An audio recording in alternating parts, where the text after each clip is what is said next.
It's the Dep Lewis Show. The Dep Lewis Show. It's the Dep Lewis Show. It's the Dep Lewis Show. The Dep Lewis Show. It's the Dep Lewis Show. It's the Dep Lewis Show. The Dep Lewis Show. It's the Dep Lewis Show. Welcome to the Dep Lewis Show, episode 147. This is your host, Dep Lewis, and today is Sunday, September 21st, 2025, a great day for a podcast about video games and more.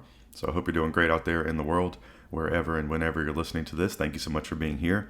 The first order of business, however, is to ask you to follow Dep Lewis Show everywhere. Full episodes of Dep Lewis Show available anywhere you can find a podcast.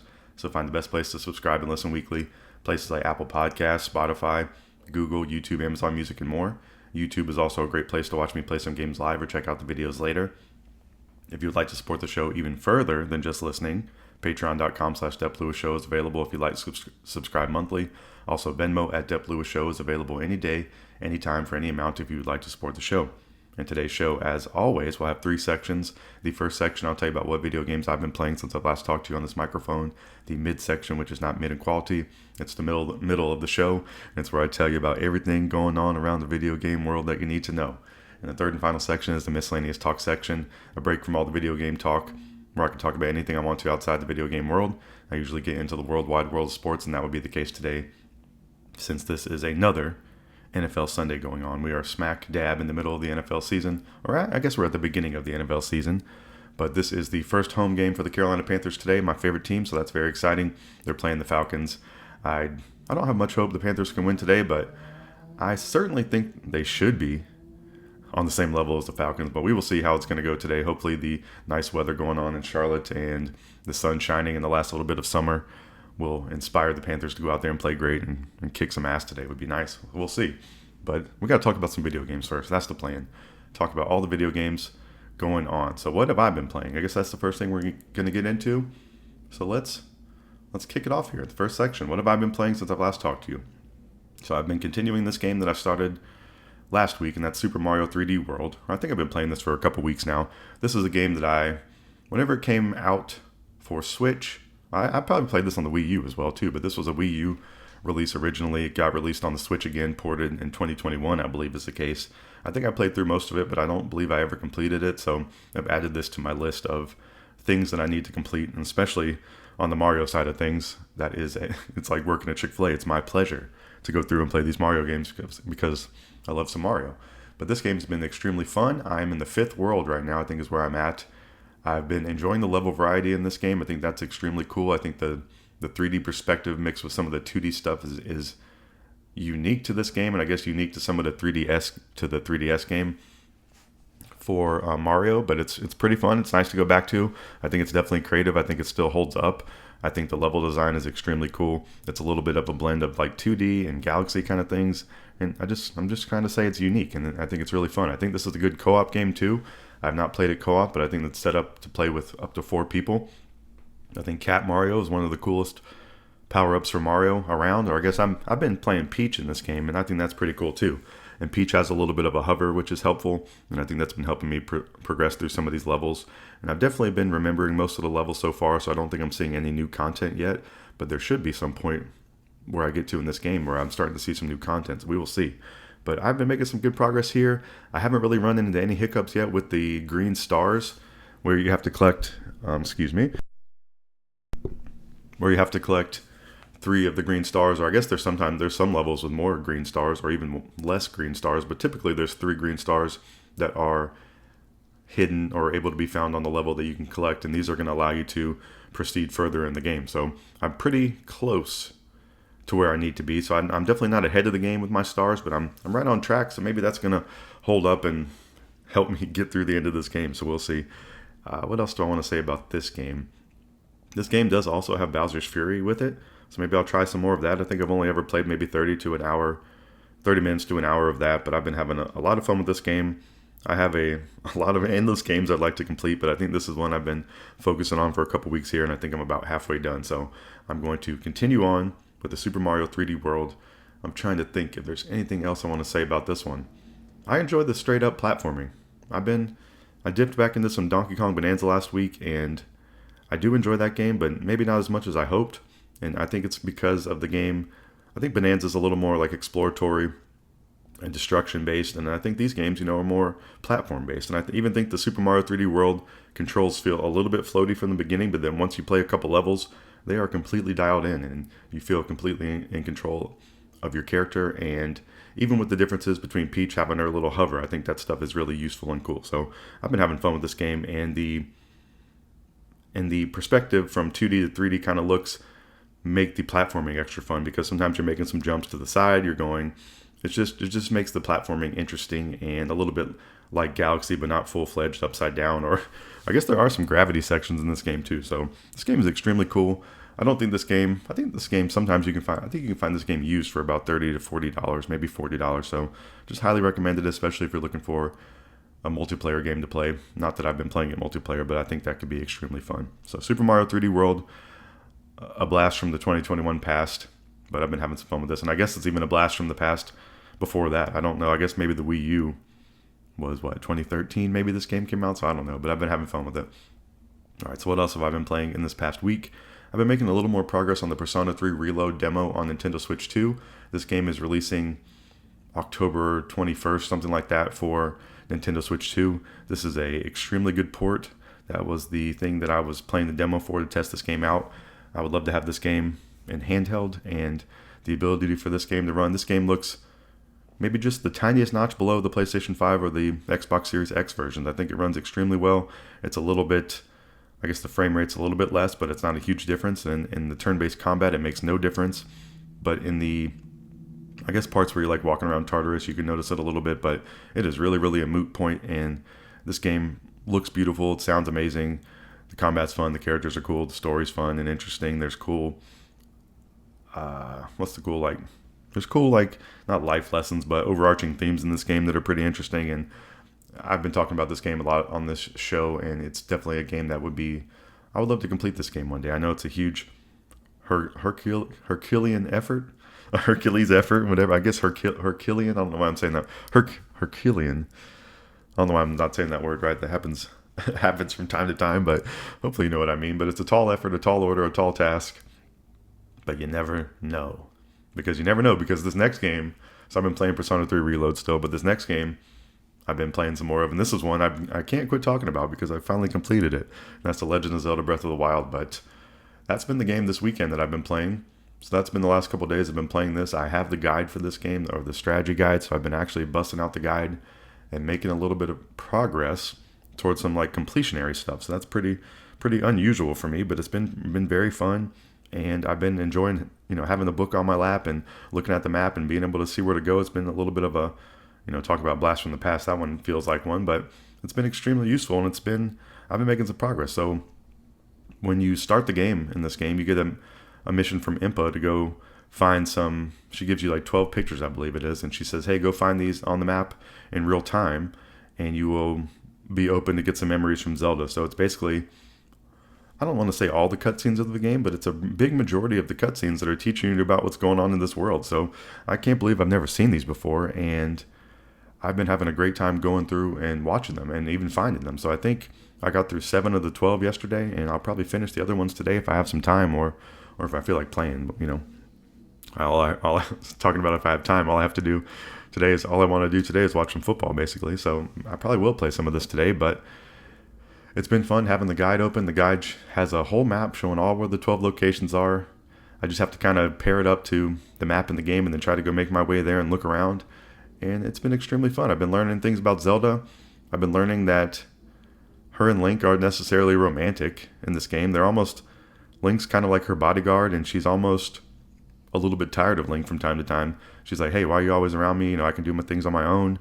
But then Link will come out of the blue and save her from time to time, where she told him in one cutscene to go away, and she ends up getting attacked, and he comes back and saves her. So they definitely have a good relationship, but it's not as lovey-dovey as you might think or whatever, because even in this game, it seems like Link is being romantic with the I guess it's Mipha, one of the Zora people in Zora's domain, who has passed away. It's like one of their ancients or great warriors from back in the day, and it seems like Link, that was like his girlfriend almost. So some pretty cool lore going on here, and some pretty cool insights into Zelda. You see the king, the king of Hyrule, there's a cutscene with him talking to Zelda, and he's kind of being mean to her, and she's trying to say she's doing her best, and it just paints.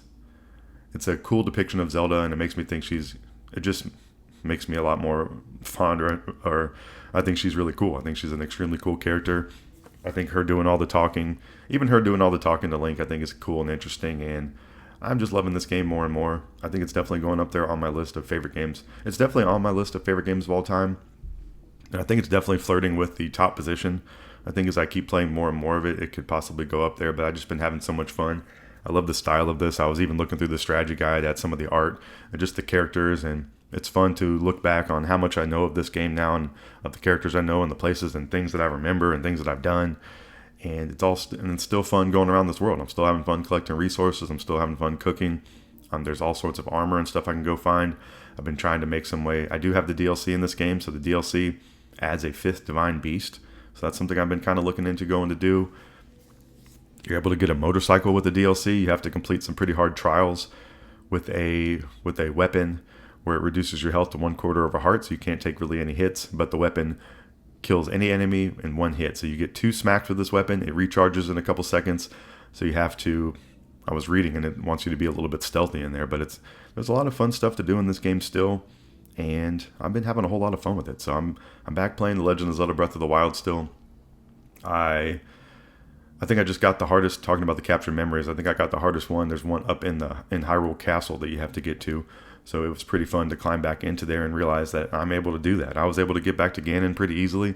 So I would say out there, if you're being scared of Hyrule Castle, as long as I think there's some pretty easy ways to maneuver through there. I think there's probably some things that are worthwhile to fight through or go see. But if you're trying just to sneak up there to the top, I think it's pretty doable. And I've done it a few times, and I got back into the fight with Ganon and just backed out though, but because I was trying to go find the captured memory, and you get to go see Zelda's room up there and everything, and see her notebook. So there's some pretty cool stuff to see, and the captured memories are an extremely cool thing. I guess I would have loved to be seeing them throughout the story as I was playing this, but I've been playing this game in such a segmented way, because I guess it's a little bit overwhelming to me that maybe this is just the way that I have to see these things either way, and maybe it's the way that I enjoy doing it. So we'll see. But I have some potential here. I want to go shrine hunting still. I have maybe 4 or 5 shrines that I can do currently, and I probably have 70 shrines that I can go find. So I think I'm going to use this guide, maybe try to break it down from area to area, and maybe just go find these shrines and see what I can do. Just keep playing some more of this game because I'm having fun with it, so why quit playing it? So I've been having some more fun with The Legend of Zelda Breath of the Wild this week, and I kind of see myself continuing that in the upcoming week as well. So that's everything I've been playing in the past week for the most part. I've been playing a little bit more of Hollow Knight, making some progress there. I don't really know if I'm making progress on Hollow Knight is the thing, but I've been collecting some more resources, fighting, maybe poking and prodding the map a little more, but basically just having some fun being in that world and doing the combat and hopefully trying to make some progress in it at some point. And I'm trying to think if there's anything else I've been playing this week. I did play some more Pokemon Pearl on my Nintendo DS. I do have a guide for that as well, so I've been on a guide kick this week. I think after playing Zelda with the guide, I was like, man, I need to do this a little more because I'm enjoying it. So I sat on my porch playing my DS and using my guide and making some progress on Pokemon Pearl. I'm still going to the first gym. I am still trying to figure out my lay of the land. I'm about to go into some kind of like cavern or tunnel thing, but I've been battling trainers, having some pretty good luck there.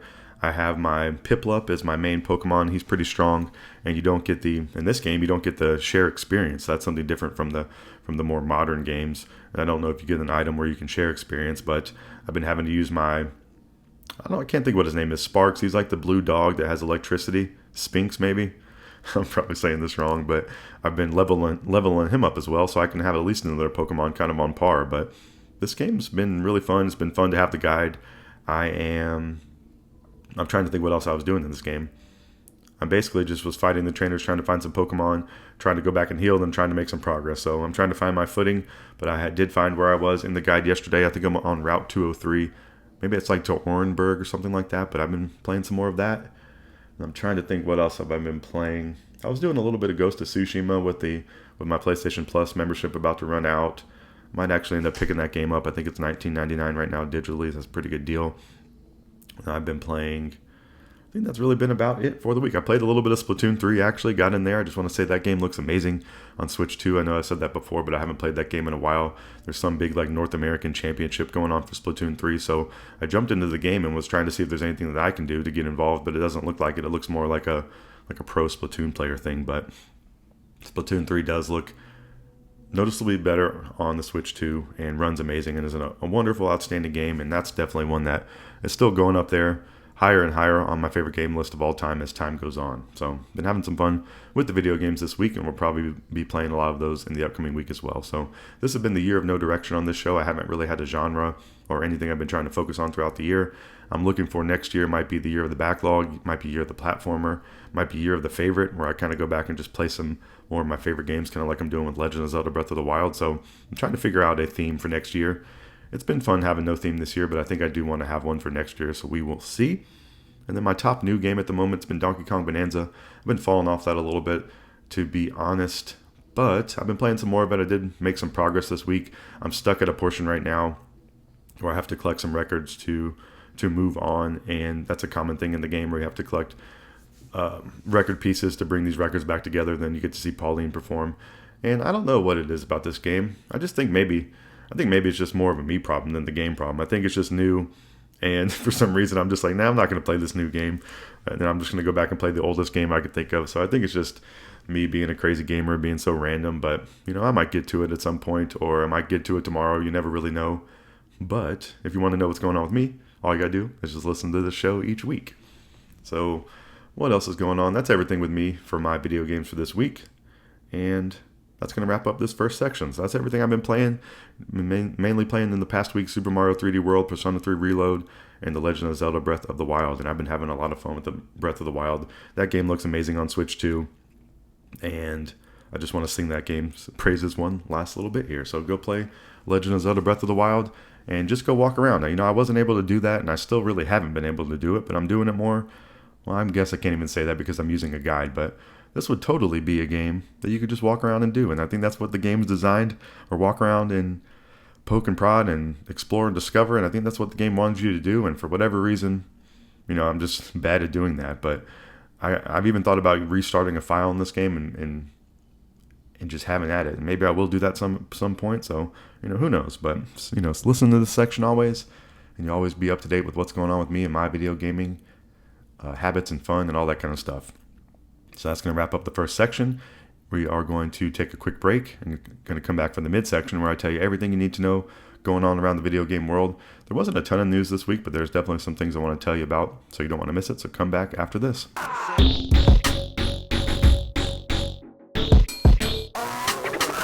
Welcome back to the midsection of Dep Lewis Show, episode 147. This is where I tell you about everything you need to know going on around the video game world. And like I said, there's not a ton this week, but there's definitely a few things I want to tell you about, so that's what I'm here to do.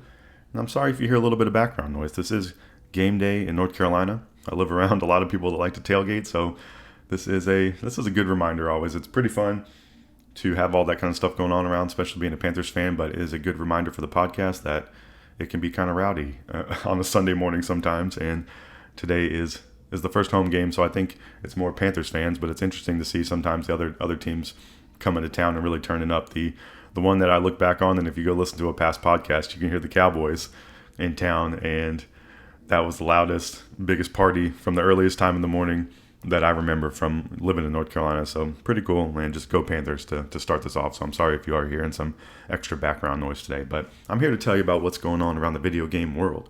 And the first thing I want to tell you about is something pretty crazy. It feels a little bit surreal to be presenting this news to you, but Xbox has decided to increase their prices again. This will be beginning on October 3rd.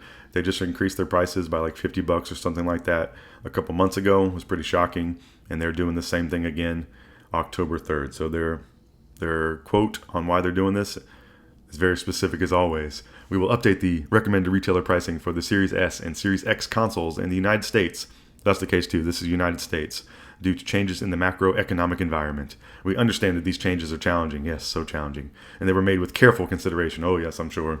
Looking ahead, we continue to focus on offering more ways to play more games across any screen and providing value for Xbox players. So I still don't understand this. I don't understand.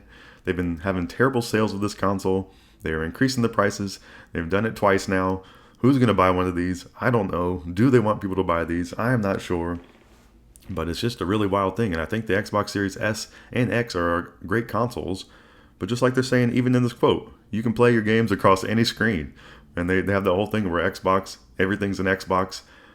So I don't know why you would buy one of these at this point. Unless you were just a huge fan. Even getting up into some of these prices, you could just start to build your own PC.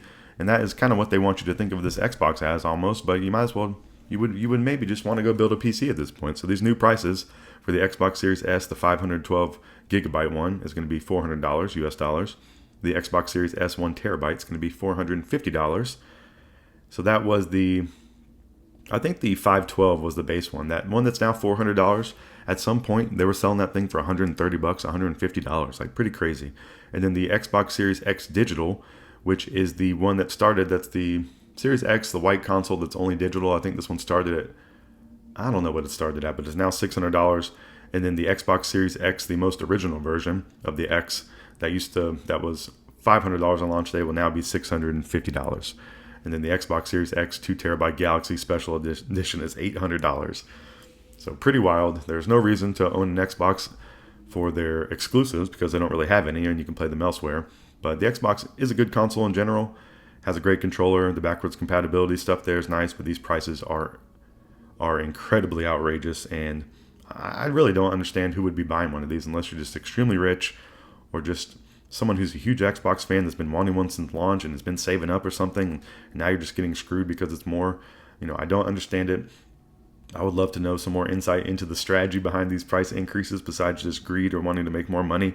I would love to hear the reasoning for real, or the reasoning why you would think to raise a price on this old console.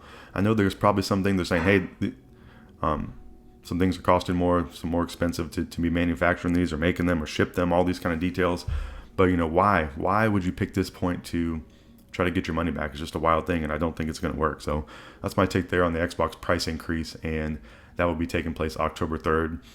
I wouldn't recommend anyone go buy an Xbox after that last price increase. So this is pretty incredible, and I will be interested to see what Xbox is going to be doing with their next iteration of their console because this is a confusing trend and track that they're on, I would say, to say the least. All right, so that's the Xbox news there. More expensive consoles, I would say, hey, go build a PC at that point. Maybe go buy, I think, a PlayStation 5. Well, they've increased their price, and maybe we're going to see some more price increases now with PlayStation 5 and Nintendo Switch 2.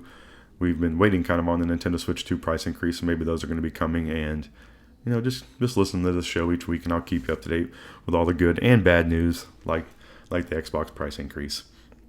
All right, so switching over to PlayStation, there's been a system update now that affects your DualSense. This is out globally now. So many PS5 peripherals, including the DualSense wireless controller, are designed to support a variety of devices beyond PS5, including PC, Mac, and mobile devices. We believe enabling compatibility of our peripherals across multiple platforms creates a more flexible and seamless gaming experience. So as part of this effort, they are excited to announce that the latest PS5 system update will add a new feature that allows DualSense wireless controllers and DualSense Edge wireless controllers to be paired across multiple devices simultaneously, making it easier to switch between them without needing to pair each time. So that's pretty cool.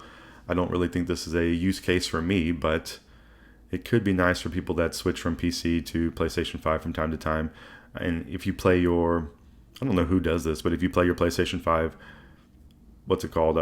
remotely on your computer, which runs really, really poorly and stutters the music, which I think is the most disappointing thing about that, where if the gameplay stutters a little bit, hey, you can maybe get through it, but if the music and sound is stuttering, it's just a really terrible experience playing a video game. But this will help out some people, and I think it's just nice to have these more features. And then also with this update, they are sharing details on Power Saver for games, a new mode that enables supported PS5 games to run without lower power consumption and reduce environmental impact. So I think these kind of things are pretty cool, but just little updates around the periphery for PlayStation. But when you boot up your PS5, it will want you to update your controller, and this is why. All right, going over to Nintendo, they have their Nintendo Switch Online service, and this is about the Nintendo Switch Online Plus expansion pack tier. So the more expensive tier, I think it runs you about $50 US a year, which is still pretty affordable. But they are adding a couple games to the Game Boy Advance section, and these 2 new games are being added on September 25th. So that is in the upcoming week. And they are adding Klonoa Empire of Dreams. In this Game Boy Advance exclusive adventure, dream-traveling hero Klonoa finds himself in a strange land at the mercy of an insomniac emperor who wants to ban dreaming. To win his freedom, Klonoa must traverse 40 stages of platforming and puzzling action and even hoverboarding, then defeat the monsters, creating havoc across the empire. So that definitely sounds cool. I don't have any experience with this game or too much knowledge of it in general, but I think it has a cool looking art style, and I think this description makes it sound like it would be fun to play. In the other game they are adding to Nintendo Switch Online plus expansion pack tier is Mr. Driller 2 for Game Boy Advance. In this game, the world is once again threatened with being buried by a mysterious outbreak of colored blocks. Only the heroic Mr. Driller can save the day, or can he? Enter Anna Hottenmeier, a rival driller. As Mr. Driller or Anna, you must dig to safety, avoid falling blocks, and scramble to reach air capsules to replenish your oxygen. Test your drill skills in 3 game modes: Mission Driller, Endless Driller, and Time Attack Driller. So pretty cool. More games being added to the service is always nice. I wish they would be adding some more GameCube games, since that's the most recent section of Nintendo Classics that they've added, and they only really have a handful of games. But either way, pretty cool to have the option to go play these games if you want to. And if you did subscribe to the service, there's endless games. I mean, there really are. If you want to go dive into these old games, I think it's pretty cool. You don't own them outright, which is a negative. But if you're just trying to play some games and go experience them or try them out, maybe even try out the game before you go buy a OEM copy, I think it's a great thing. And I think the price on Nintendo Switch Online is reasonable enough to recommend this service. And I think they're adding more to it. I think is a great thing. So that's the addition to Nintendo Switch Online coming September 25th. All right, a couple more things, just 3 more topics here. The next 2 things I want to talk about are games I've talked about in the last couple of weeks that are available right now if you want to go play them. But I just want to kind of talk about the post-release and maybe a little more information about them. So Borderlands 4 is available now. It released on September 12th, 2025 for PlayStation 5, Xbox Series XS, and Microsoft Windows. This game is also releasing on Nintendo Switch 2 on October 3rd, which I wasn't completely aware of. I was kind of guessing this was out on Switch 2 already, but I was also like, man, I haven't really heard anything about that version. And then the reason I haven't heard anything is because it's not available yet. So that might be some information you'd like to know out there as well. So Borderlands 4 available now, multi-platform, but also coming on Switch 2 on October 3rd. It's going to be $69.99 US for the standard edition of this game. It's a mayhem-fueled looter shooter jam-packed with billions of weapons, deadly enemies, and intense co-op action. Break free from a dangerous hidden planet as one of 4 new badass vault hunters, developed by Gearbox, published by 2K. And the recent talk about this game has been the first thing was the pricing. I think this is it's a $70 game. And I don't remember. There was some talks about the pricing. Randy Pitchford is the Gearbox CEO. He's been making some quotes out there in the media that have been getting a lot of pushback and people being mad about it. And those have been continuing. That's kind of why I'm talking about this again. So I think the first thing was if you can't afford the game, then you should save up. Or it was kind of like a boohoo if you can't afford it. Just really not too, I guess, empathetic would be the word. And then now this game's been reviewing pretty well. I think people are saying the bare bones of this game, like the characters, the shooting, even the toned down humor has been all really, really good. But I think this game seriously has performance issues. And these are things that hopefully can be fixed in the future with a patch. And I think that's all they really had to say here was, hey, we're sorry you're experiencing some issues and we're going to work to fix these. And I'm sure they kind of will be fixed at some point. A lot of video games coming hot these days. And I think this one, for the most part, seems like it's doing some really great things, but there are noticeable performance issues. So the quote from Randy Pitchford, he was saying, get a refund from Steam if you aren't happy with it. He was saying every PC gamer must accept the reality of the relationship between their hardware and what the software they're running is doing. So kind of putting the onus on the consumer out here, saying, hey, it's probably your rig that's not running, it's not fully optimized the correct way, or maybe you have the guts of your PC aren't good enough, or maybe you haven't optimized it well enough. So basically saying, we've done everything we can, you need to kind of check this on your end. And it's just not true. There's too many reports of this game not running correctly, and it's something that they're working on right now to fix. I'm sure Gearbox is working on this. So why come out and be disingenuous? Why come out and seem salty and be angry? And I just don't know. It's like a disconnect from how real people feel or something. It's just something I can't understand. Just maybe I'm just not smart enough or whatever it is. But I don't understand it. And I think there's been some really bad marketing around this game. I don't think Randy Pitchford is selling any copies of this game. I think he's probably only negating a little bit of what they're doing. But maybe it's the argument of, hey, being out in the media, any media attention is good media attention. Maybe it's like the Jerry Jones thing, and I don't respect that, I would say. But, I just don't understand. Some weird, that's what I keep thinking about some of these things. These big, I'm just a lowly podcaster guy. I just, work a job and I do this podcast for fun and would like to continue doing it. And I enjoy talking about video games. But there's some of these things just out in the world and video games, even these video game companies, I just don't understand. I don't know if I ever will understand. I don't know if I'm supposed to understand.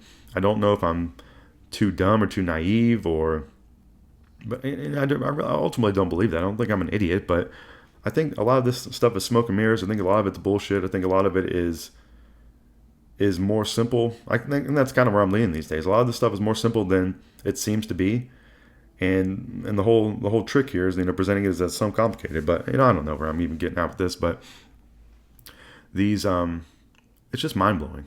And you think if you were in the position of the CEO of Gearbox, I think most people could tell you how to respond to this situation. So it's just strange that out there being so brazen, but who knows? And whatever. Borderlands 4 seems like a pretty good game. I don't really think I have too much of a desire to get in here and play this. I think if you are playing this multiplayer, it could be more fun, or it could be more of an option. But I just find it crazy some of these outlandish quotes about the product that you're releasing. Maybe take some more ownership of your own product and not just put it on the person. It just seems kind of lazy, and it seems a little bit salty and grumpy and disconnected. All right, so that's my Borderlands 4 update. But other than that, I think it seems pretty good. I think if you play Borderlands in 6 months from now, I think it'll be a really extra great time to play this. So I think with a lot of these games these days, that it really is a wait-and-see approach to wanting to buy them. Or even if you wait, you might get a better version of the game down the road to play. I don't think they're doing too much to...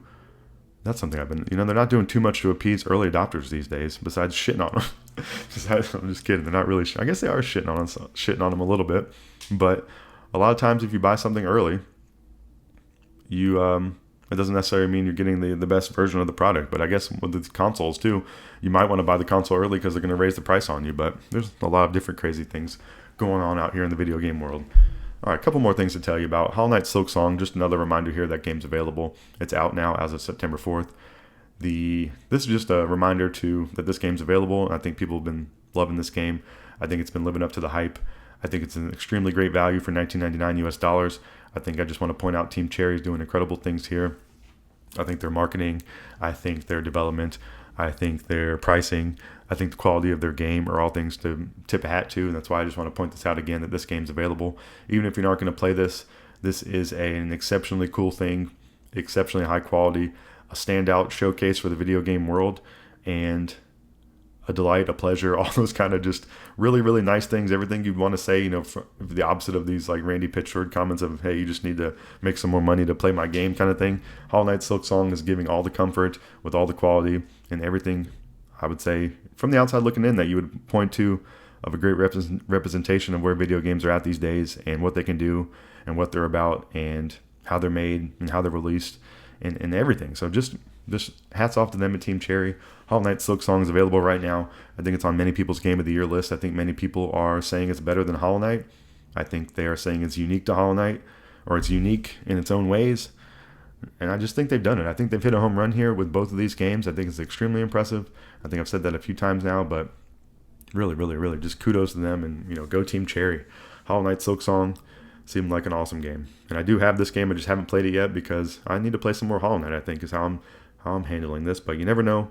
I've been tempted to jump in because it does look so cool, and maybe I will. But, available now if you want to go play some Hollow Knight Silksong. Or even go play Hollow Knight. I think original holds up.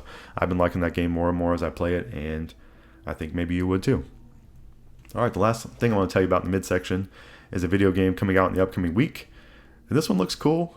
I don't see myself purchasing this right away, but if this goes on discount at some point, I could see myself purchasing this because it's in a genre that I'm a huge fan of, and that is racing. And Sonic Racing CrossWorlds is coming out, and this is like an arcade racer, or almost more of like a kart racer. So this could be right up my alley as someone who's been huge into Mario Kart this year, and just I'm huge into Mario Kart in general. But Sonic Racing CrossWorld has been getting all the review embargoes came up last week, and it's been getting phenomenal reviews across the board. I think it has a higher scores than Mario Kart World right now.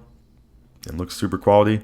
It's coming out multi-platform on September 25th, 2025 for Switch 1, PlayStation 5 and 4, Xbox Series X and S, Xbox One, and Microsoft Windows. A Switch 2 version is coming a bit later towards the holiday, and then physical versions are coming in 2026. I don't know if that's just for Switch 2 or other versions as well, but just wanted to put that note in there. Sonic Racing CrossWorlds is going to be $69.99 US. Race across land, sea, air, and space. Warp through travel rings into new dimensions where something new awaits around every twist and turn. Speed to victory solo or as a team in a variety of offline and online modes, and compete against players from around the world. Build the ultimate vehicle to match your racing style, unlock gadgets to gain the upper hand, and unleash power-ups items to bring home the win. You can choose from 23 iconic Sonic characters, the largest roster of any Sonic racing game, and this game's going to be available in the upcoming week. So I'm definitely excited to see some gameplay or like a quick look from Giant Bomb or somebody playing this on the internet and streaming it. And I will be interested in buying this at some point in the future, would be my guess. And I've never played a Sonic racing game. I do have a little bit of fandom for Sonic. I think he's a cool character, but just interesting nonetheless. And I think it's pretty cool that it's been getting some really great reviews. So I just wanted to make sure I pointed out this is coming out in the upcoming week. So I think maybe I've been trying to get the release calendar together in my head of, what I'm going to buy, what I'm really need to talk about, and I'm even going through it right now. But I think for the end of the year, we have games like Hades 2. Games like Hades 2 is hitting 1.0, like a full release. Persona 3 Reload coming out for Switch. We have Ghost of Yotei. There is Pokemon Legends E through A. There's Metroid Prime 4. There is Call of Duty. There's Battlefield. There is Mina the Hollower. Comes out on Halloween. And we're getting close to some of that stuff. So pretty interesting, but I think that's everything as far as September goes. And I think we have one more podcast in September, but I think that's everything coming out for the September release. So maybe I will do a October look ahead just to try to pare it down a little bit to get us to know what's going on out here. We have that Super Mario Galaxy 1+2 being the port coming out on October 3rd, I believe is the day. So maybe that'll be a good idea for next week. I'll get the full calendar for the end of the year, possibly, to tell us what's going on with all these video game releases. But that's everything I have for you for the midsection of the show this week. And that's all the video game news and thoughts I have for you. We talked about the Xbox price increase. We talked about the DualSense update. We talked about Nintendo Classics getting some new GBA games. We talked about Borderlands 4, Hollow Knight Silksong, Sonic Racing CrossWorld. And that is all the video game news and everything I have for you this week. So that is going to wrap up the midsection of the show, but there's one final section, the Miscellaneous Talk section. So we're going to talk about some sports stuff. We're going to talk about the Panthers game going on today and the Panthers game from last week too. So you don't want to miss it. The final section is usually pretty short and sweet. Even if you don't like sports, you can just kind of hear about some of my agony and pain that I go through as a sports fan, and hopefully it can be enjoyable to you, even if you don't like sports. So please come back after this break and listen to the final section of Dep Lewis Show.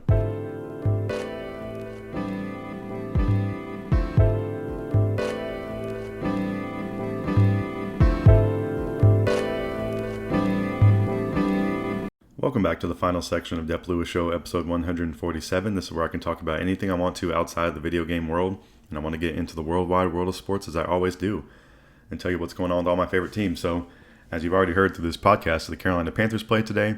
They were playing in Charlotte versus the Atlanta Falcons. This is the home opener, and I'm still excited about it for some reason. I don't have a lot of hope that they're going to win, but they should definitely be able to be competitive with the Falcons, so we will see. But last week, the Panthers played the Arizona Cardinals in Arizona.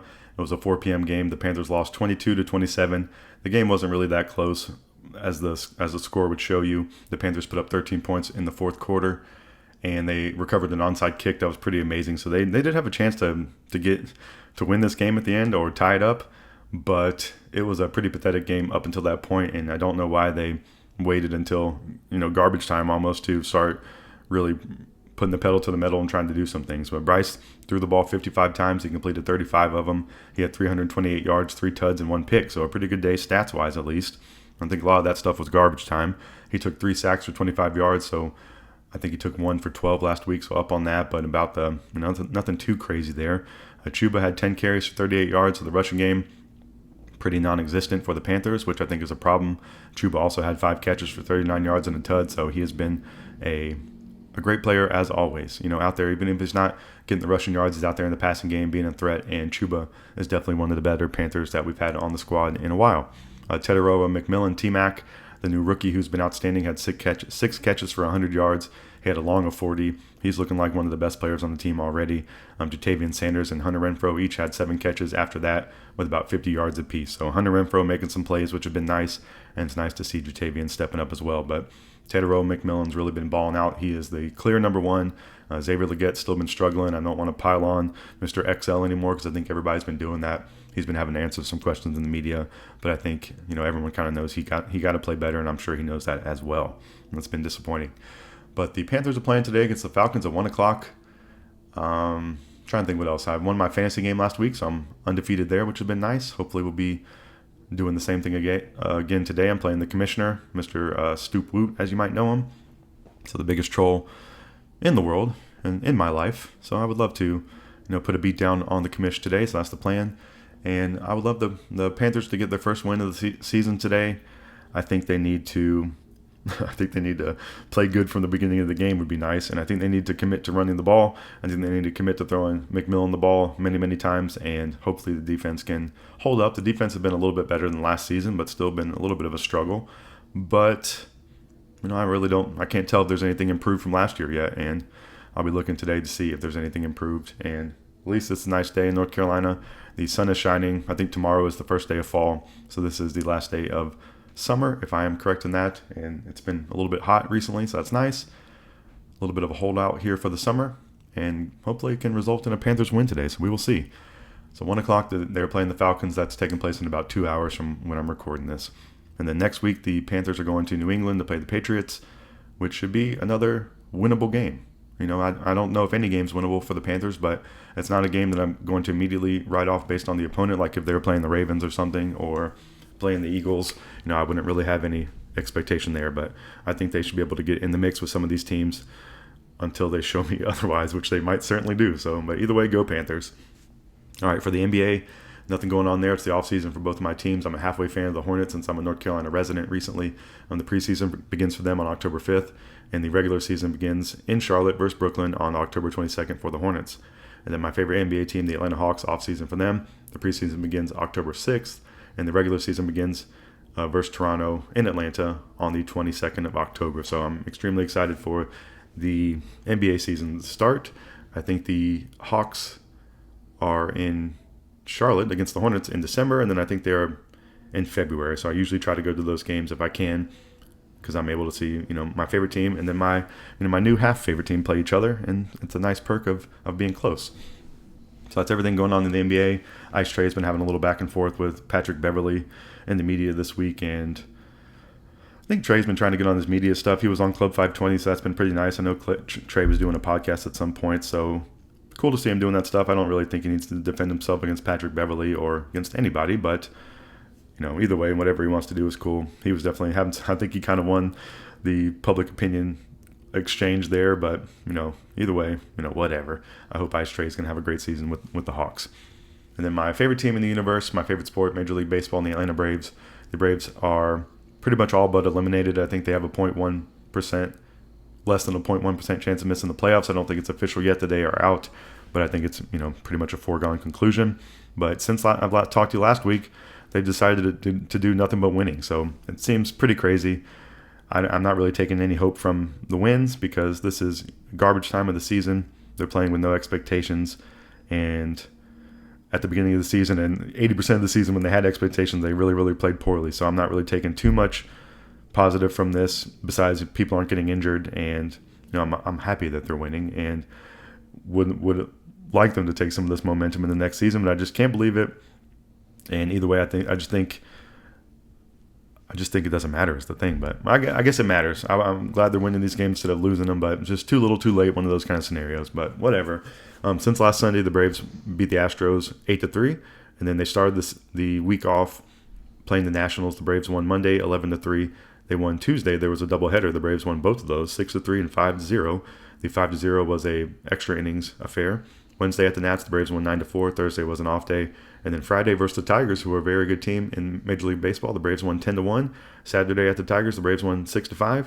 And then the Braves played the Tigers again up there in Detroit at 140 today. So maybe they can, get a full week of wins, and that would be pretty crazy even with a doubleheader in there.